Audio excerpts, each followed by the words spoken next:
So Zach has been in touch via our WhatsApp messages and quite a few different points, actually. So we'll start with the most important one, I think. A few weeks ago, we were talking about beans on toast. But more importantly, we missed a critical question. Do we put cheese on top or beans on top? And I think we didn't really cover that. And he's also said we missed out the bit about using daddy sauce. And then I found daddy sauce on the internet because I had a vague recollection of the bottle, the brown sauce.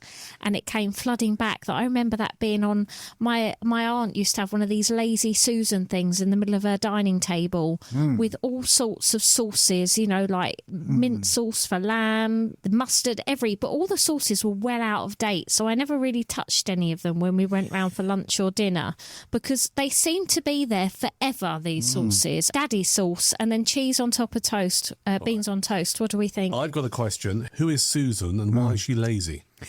Well, that is another question. God, there's so many questions here to answer. I don't know how long we've got. Lazy Susan. I can't picture it. She's an American housewife, suburban, lives in one of the many satellite towns surrounding, populating Ohio. Yeah. And she looks very much like Mary Tyler Moore, if you know who I'm talking about. I do, but I'm wondering what she's doing in the middle of the table. I don't know.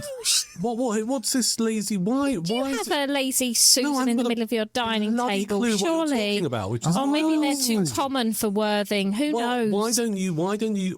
Describe it to me. It's just a round piece of wood or plastic that you put in the middle of your dining table, and you can swivel it around.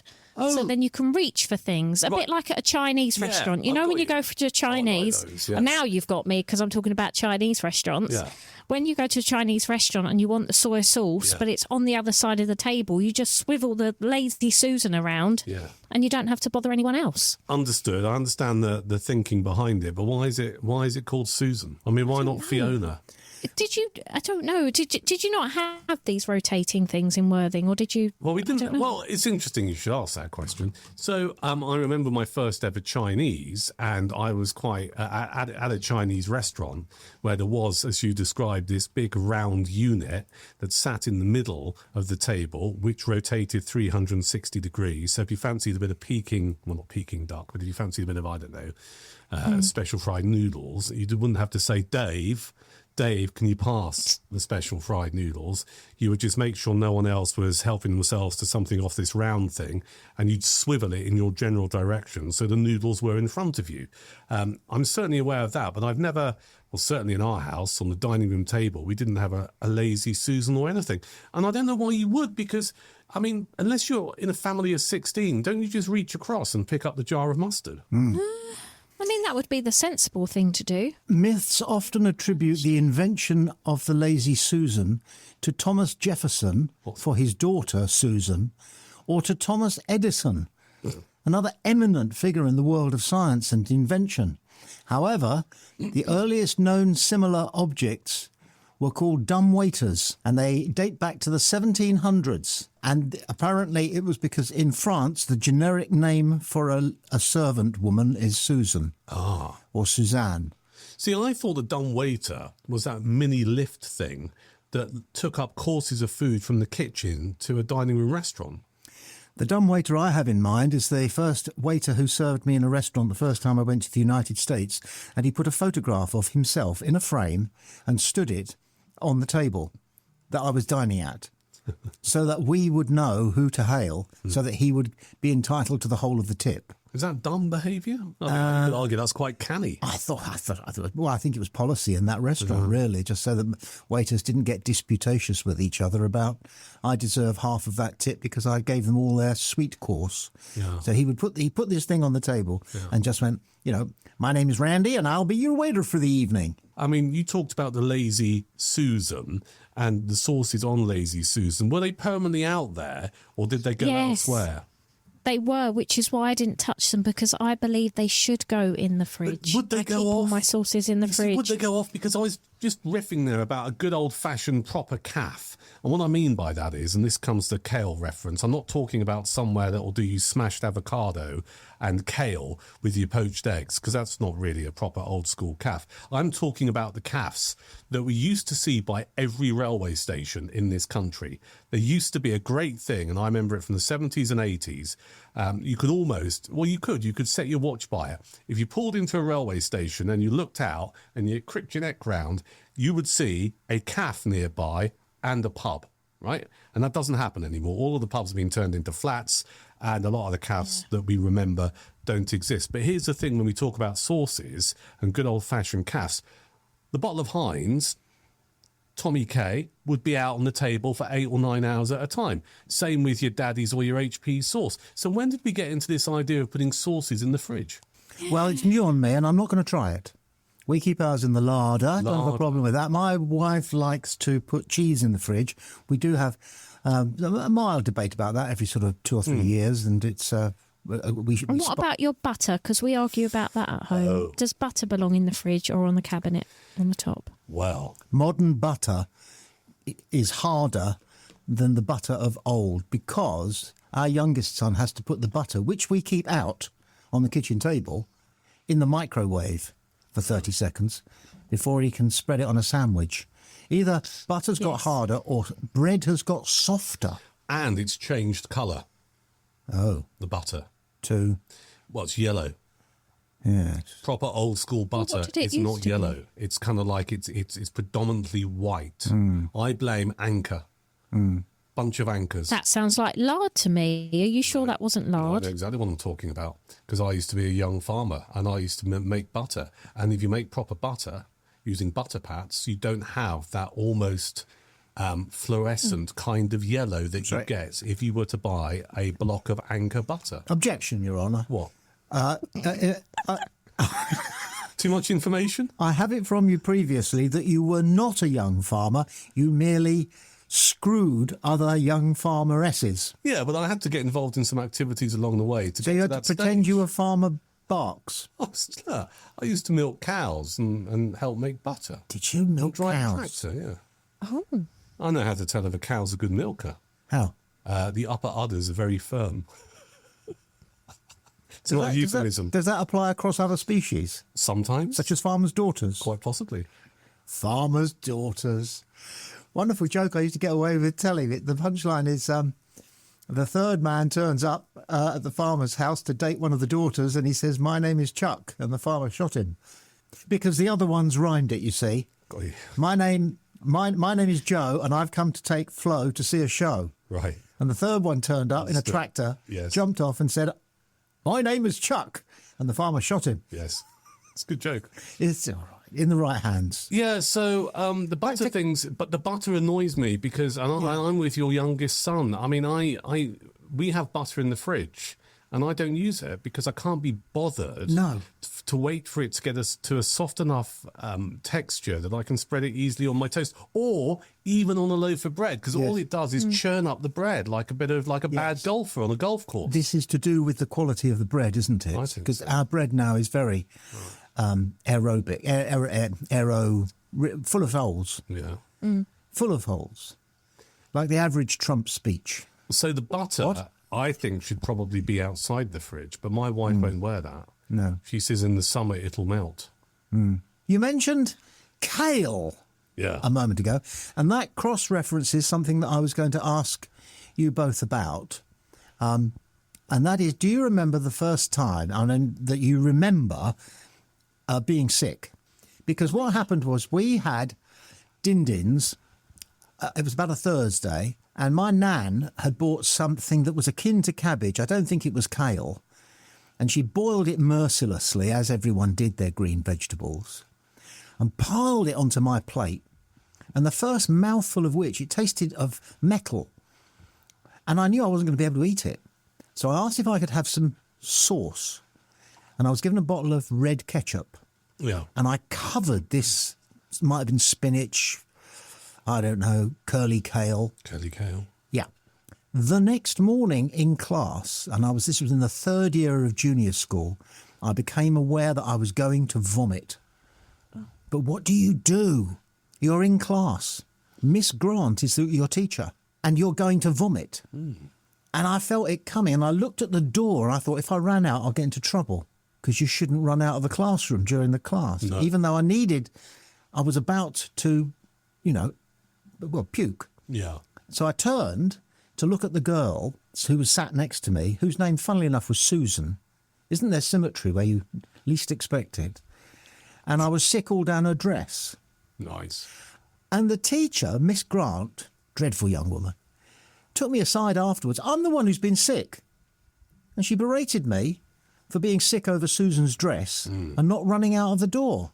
And I needed to have the guts to say to her, it's because I'm scared of you, and I thought you'd be cross with me if I did that. That's quite a traumatic story. It's with me. I can tell you what I was wearing and what Susan was wearing. Well, she was wearing my vomit, of course. Yeah. Hayley, do you remember the first time you... I know it's an awful experience, but sometimes you do feel better afterwards, don't you? I don't know, actually. No, I think the first time I was sick, I was on a bus or a coach on a school trip. I remember we were coming back from somewhere like Margate for the day that we'd all been. I would say it was in junior school. Time the day we went to Margate. Is that the song? Yes, and then we were sick on the way home, apparently, or I was. Yeah. And it probably was just too many sweets. I don't think I was particularly ill. I think I had just had too many sweets. But we used to have those paper bags in the back of each seat pocket. Do you remember those little, I don't know if they still exist. I think you get them on planes still, don't you, the sick bags, do you? That's a I've good never question. needed one in adulthood, so I've never looked for one. You do? Okay.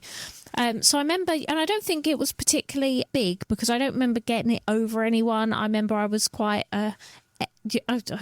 eloquent in the way that I was sick. But I do remember it stunk the whole coach out for the whole trip back for like hour and a half or 2 hours or whatever, and no one spoke to me for the rest of the week because they all blamed me for that. Oh, the smell, though, it makes you... Yeah, I mean, honestly, it makes you heave, doesn't it? So I think that was the first time. I was trying to think if there must have been an earlier time because I was probably about 8 or 9 then, which sounds late. But I can't, my memory doesn't serve me enough to go back further. It might come to me. Duncan, what about you? Well, I just want to make a comment that you sparked in my mind before I answered the question of when I first recalled vomiting. And you talked about the paper bags that you get on aeroplanes. In that little bit in front of you, because normally with the in-flight magazine, isn't it? And also with the little booklet, the little booklet that outlines what you can buy from someone who's pushing a trolley up and down and that kind of stuff. There was I remember reading a great book by Clive James, the broadcaster and the author, and he talked about Barry Humphries. Barry Humphries is the guy who created Dame Edna Everage, and also Sir Les Patterson. And Barry Humphries told this story that when he used to fly from London to Sydney or vice versa, sometimes to liven up the journey, the plane flight, what he used to do is when the person sitting next to him went to the loo, he used to go into his bag, this is Barry Humphries' bag, and get out some potato salad. Yes. And he used to scoop it Yes. into the paper bag. Into the sick bag. Into the sick bag. Yes. And he'd screw it up and put it down back in front. Oh. And when his fellow passenger came back to the seat, after about 10 minutes, Barry would then open up the sick bag with a spoon and start eating the contents. He would vomit into it, wouldn't he? Well, I heard a slightly different version, but either way. Oh, my gosh. He would eat the contents of it, which, of course, was not genuine vomit. It was potato salad, just for shock value. And that always appealed to me for all kinds of reasons. Yes. But going back to your question, when I was I say a little boy, when I was probably about 8 or 9, I had quite a lot of operations on my hips because they didn't work properly. And my reaction initially to anaesthetic was pretty vomit-inducing. And what I recall very clearly about it is they used to have in hospitals, and I'm sure they still do, these sick bowls, which are about 7 to 9 inches in diameter, and they're effectively... It's almost like hardened paper mache, because what they would do is instead they wouldn't empty it out; they'd just stick it in the incinerator and burn the whole bloody lot. Ultra disposable. And I remember very clear, always grey in colour, these things. And I just remember holding this bowl in both hands as I was vomiting, because my reaction initially to anaesthetic was not particularly nice. And I also, and I'm sorry to anyone who's listening to this at the moment who might be of a fragile mind or even eating, but there's one thing vomiting out your mouth. It's not great when it also comes out of your nose. No, that's what you don't want. Wow. That is what you do not want. You don't. You How really did we don't. get from daddy sauce to vomiting out of a nose? Is it? Should it not be DADDY''S? Yeah. But it's not. It's No, DADD. it's not. I-E-S. It's plural. It is a collection, a gathering of Daddies. daddies. I don't know how we got to it, but I want to go back to what was part of that initial email, which was about the beans on toast and whether or not you put the cheese on top or underneath. Yeah. Was that cheese right? on top for me? Yep. See, I would never have cheese on my beans on toast. No. I think it's too much. I think it's excessive. I think it's frankly perverse. Oh, no, it makes it a luxury. It really levels it up. It really does, honestly. It makes it a full meal rather than just a snack, I would say. I can see this. Victoria Corran, Covered in butter? she covers her pork pie with melted cheese. Filth. Oh, that sounds good. So sexy. Isn't it? Yes, sounds delicious. My friend Big Tom, who is a Manc, and he fits wood-burning stoves. In fact, he drops in and listens to this from time to time. He's created... Well, he's not really created it. Anyone could do it. But he's a big fan of the... let me get this right. The pork pie baguette. Okay. So what he does is he gets a baguette and then he slices it right down the middle and then he hollows out dough on the inside, the bread. Then he gets a pork pie. Yes. And what he does is he gets a couple of pork pies and he cauterizes them. Yeah. And then puts them in the trench that's being created. Yeah. I'm with you. I can see this. From the flesh that you've taken out. Did you say cauterized or quarterized? In quarters. Quarters, right. I thought you meant you had to render it No. without infection. And then you probably do. And then, particularly if it's a Richmond pork pie, then he eats it. Well, you would, wouldn't Filth. you? Sorry? Sounds like a lot. It's a lot. It's a very heavy meal, isn't it? Dough, pastry. You see, the point is this. Some foods you can only spoil by overdoing it. But beans on toast, like you, Duncan, Hayley, we think that's one ingredient too many. You don't need just the beans and the bread, maybe a little bit of butter that's been melted. Don't knock it till you've tried it. Oh, okay, fair enough. That's fair. Try it and then report back. Well, I'm sorry to interrupt, but what kind of cheese? Just grated cheddar cheese. Cheddar, right. Grated. Yeah. Zach also mentioned tin spaghetti, the spaghetti hoops when they came with little sausages as well. Also he mentioned tin ravioli, and I remember he said it felt really exotic at the time, and I actually remember my mum having tinned ravioli for the first time for dinner and it being like some kind of treat or celebration. It was, it was probably on a Friday or a Saturday evening, and to think, wow, how far we've come. It's one of those things that makes you mistakenly think that you've gone up in the world. You feel like you've travelled to another country and tasted their culture without leaving your home. Exactly. You feel as though you're now just that much better than the people next door because you have ravioli for tea. But those tins of food were pretty awful. I mean, baked beans are fantastic out of a tin. But you mentioned tin spaghetti. Oh, dear.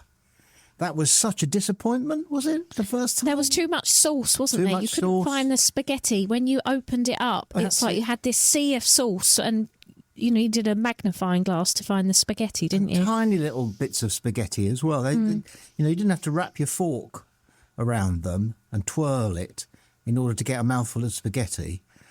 I'm not a big fan of spaghetti at all for that reason. It's so fussy. It's such a strange eat. I like potatoes. That's my You like potatoes? carb. Yeah, that's my carb. So you're not a pasta fan? No, I'm not. No, See, it's too slippery for me. I want to know when it changed, because when I was a kid growing up, we used to, well, not we, but my mother used to make spaghetti bolognese, which of course doesn't exist if you go to Italy. It's, the nearest you get to Italy in Italy would be a ragu, which is a meat sauce, normally of beef and pork. They don't, you can't go to a proper Italian restaurant in Naples, you won't see bolognese on the menu. No. But we made our own versions in the United Kingdom, involving a tin of tomatoes and some onion and stuff. And I always remember, I used to like spaghetti bolognese when my mum used to make it, because there always used to be a cardboard carton of Parmesan cheese that used to be on the dining room table that you'd kind of like twirl a little thing at the top and you shake it out like you would salt and pepper. It was awful because it was dry Parmesan cheese. I digress. The spaghetti was always slippy, was always long bits of spaghetti. Then somewhere along the line, about 20 years ago, it stopped being the only choice at the supermarket for dry pasta, being like, a kind of a tube of spaghetti. All of a sudden we started getting, was it penne?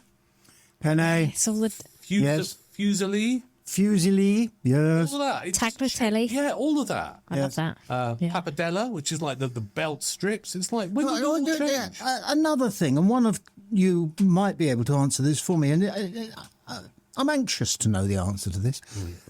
We used to have Parmesan cheese, and you mentioned it, Duncan. And that was all there was, Parmesan. Then all of a sudden along came a Parmesan look-alike that also tasted like Parmesan, had the same texture as Parmesan, was about the same price as Parmesan, but it was, I can't remember the name now, Parmigiano or something. Yeah. I thought... Sounds like an American baseball player. Does.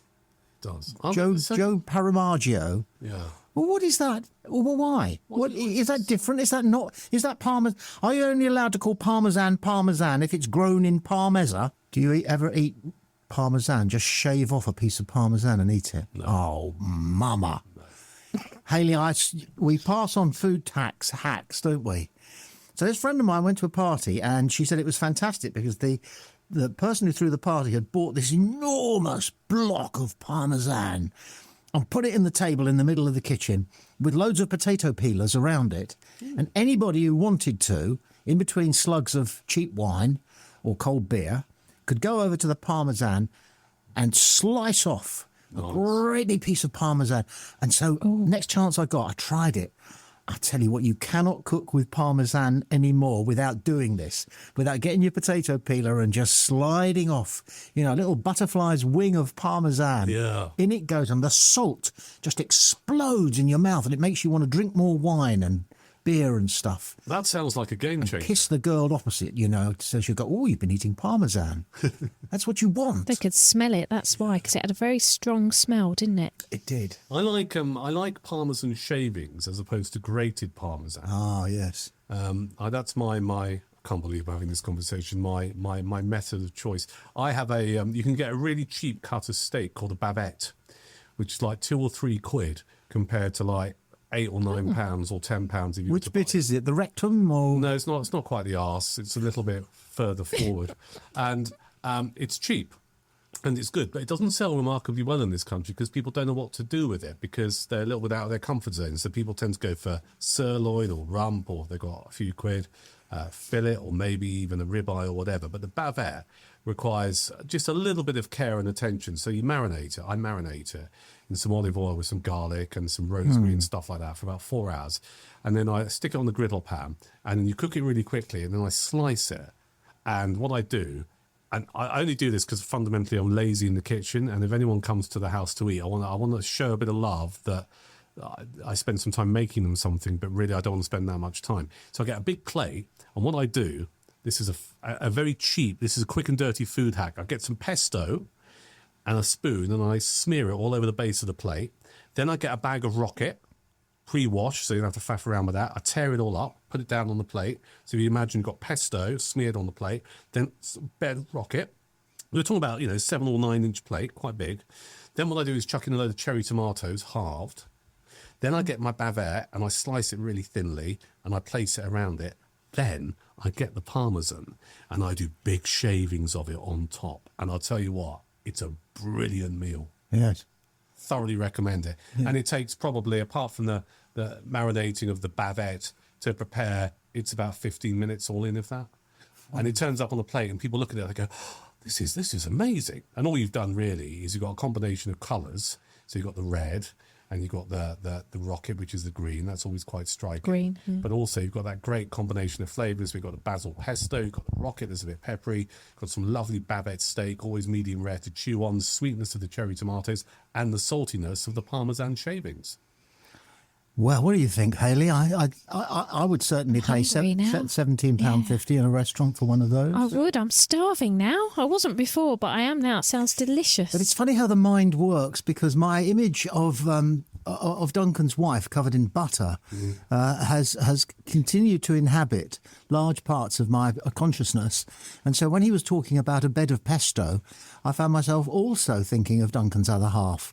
On a bed of pesto. So I'm going to have to retrain my mind away from these images. It wouldn't work because she doesn't like nuts. I'm not complete. Oh, I see. Pine nuts. Yes, right. I'm sorry. I thought you meant slightly Those kind of nuts, yeah. odd men. I've got one. Hayley, Yes. describe your first ever pair of sunglasses, or the first ever pair of sunglasses you remember. Oh, I can tell you, I had My Little Pony ones. Right? And Oh, do you know no. what? No, they were fantastic. But do you know what? I cried for years when I lost them once. I lost them on a beach somewhere. And you know what it's like when you're a child, like anything that you desperately want and that you save up your pocket money for, or you get as a birthday present, if you lose it, you literally feel like your world has collapsed around Correct. you, like a tantrum. I probably had the biggest tantrum a 3-year-old could possibly have, screaming, shouting. I can even remember almost the pain now. To be honest, I've taken that with me through life, because Yes. now I don't spend a lot of money on sunglasses, even though I could. It's one of those things that I very well could be extravagant on. Yeah. Now I only buy like £2 Primark ones, because I do lose them a lot, and I would hate to go through that pain again. But yes, I had My Little Pony ones, and they had like on the top of the rim, on the outside edges at the top, they had like little pony heads sticking out of them, purple ones. I actually can see them in my mind's eye now. Where I did you- honestly love these things. Where did you get them? I must have seen somebody at nursery, because it would have been, I was probably about 3, like really young. But I remember these things, and they had like rainbows on them as well. Yeah. I remember rainbows being on them. And I also remember that I lost one of the lenses at some point. Oh, So after a couple of weeks of having them, one of the lenses fell out, because they're probably quite cheap and cheerful, right? yeah. They wouldn't have been exactly they probably weren't made that well. And yeah, I remember, and I still wore them even though I lost one of the lenses. So I must have looked like a right awful. Can you imagine this 3-year-old running around with My Little Pony sunglasses, but only with one lens in them?